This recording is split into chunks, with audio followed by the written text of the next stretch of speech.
Artis Nikita Mirzani tidak begitu dekat dengan pedangdut Ayu Ting Ting. Meski begitu Nikita Mirzani membela Ayu Ting Ting setiap kali dibully warganet dan haters di media sosial. Tidak hanya Ayu Ting Ting, warganet dan haters juga diketahui sering menghina Bilqis Humairah Razak. Bilqis Humairah Razak adalah anak Ayu Ting Ting dari pernikahan Henry Baskoro Hendarso alias Enji. "Gue bela Ayu Ting Ting karena haters sampai bawa-bawa anaknya," kata Nikita Mirzani di Langit Entertainment, Jalan Ciledug, Pesanggerahan, Jakarta Selatan, Rabu, tanggal 11 Agustus tahun 2021. "Kalau udah bawa anak, gue akan cari kemana saja.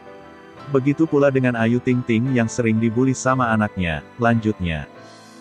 Menurut Nikita Mirzani, haters Ayu Ting Ting benar-benar tidak menghormati pelantun alamat palsu dan Sambaldo tersebut. Haters Ayu Ting Ting itu sudah kelewatan dan keterlaluan.